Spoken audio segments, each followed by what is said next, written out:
সংগঠনের মধ্য দিয়ে তিনি বাংলাদেশ একটি স্থিতিশীল রাজনীতি বাংলাদেশ জাতীয়তাবাদী দলের রাজনীতির মূল যে আদর্শ, মূল যে লক্ষ্য, সেই আদর্শশীল দর্শনটি ছিল বাংলাদেশি জাতীয়তাবাদ, যা বাংলাদেশের রাজনীতিতে আমূল পরিবর্তন নিয়ে এসেছিল।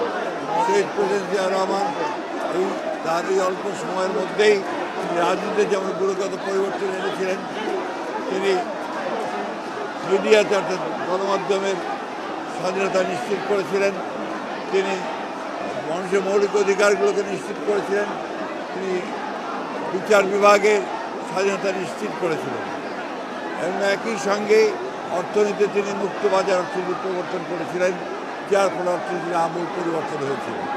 এই শহীদ প্রেসিডেন্ট জিয়া রহমান এই বিএনপির মাধ্যমে তিনি দেশে আমাদের যে গার্মেন্টস ফ্যাক্টরি অর্থাৎ আপনার পোশাক শিল্প, সেই পোশাক শিল্প সূচনা করেছিলেন, বিদেশে শ্রম রপ্তানির কাজগুলো শুরু করেছিলেন এবং দেশে একটা আমূল পরিবর্তন নিয়েছেন। পরবর্তীকালে বিএনপির দেশনেত্রী বেগম খালেদা জিয়া বিএনপির প্রধান, তিনি সংসদীয় গণতন্ত্রের প্রবর্তন করেছিলেন এবং যে কেয়ারটেকার গভর্নমেন্টের যে বিধান, সেই বিধানও এই বিএনপি ইন্ট্রোডিউস করেছিল। সর্বোপরি বিএনপি গণতন্ত্রকে পুনরুদ্ধারের জন্য দীর্ঘ সংগ্রাম করেছে, লড়াই করেছে, বারবার চেষ্টা করা হয়েছে বিএনপিকে ধ্বংস করে ফেলবার, কিন্তু বিএনপি ফিনিক্স পাখির মতোই প্রতিবার এই আদর্শকে নিয়ে, জিয়া রহমানের আদর্শকে নিয়ে, খালেদা জিয়ার আদর্শকে নিয়ে জেগে উঠেছে।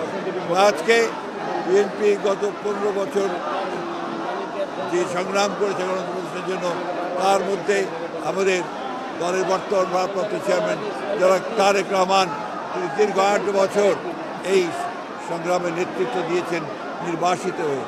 বিএনপিকে ধ্বংস করার জন্য বিএনপির প্রায় 60 লক্ষ মানুষের বিরুদ্ধে মিথ্যা মামলা দেওয়া হয়েছে, বিএনপির প্রায় 20,000 মানুষকে হত্যা করা হয়েছে, 1700 নেতাকর্মীকে গুম করা হয়েছে, খুন করা হয়েছে এবং একটা অবিশ্বাস্য রকমের একটা ফ্যাসিজম এখানে প্রতিষ্ঠা করা হয়েছিল। মূল লক্ষ্যই ছিল বিএনপিকে নিশ্চিহ্ন করা। আল্লাহর অশেষ রহমতে জনগণের আন্দোলনের মধ্য দিয়ে, ছাত্রদের আন্দোলনের মধ্য দিয়ে আমরা সেই ভয়াবহ হাসিনা থেকে মুক্ত হতে পেরেছি, ফ্যাসিবাদ থেকে মুক্ত হতে পেরেছি।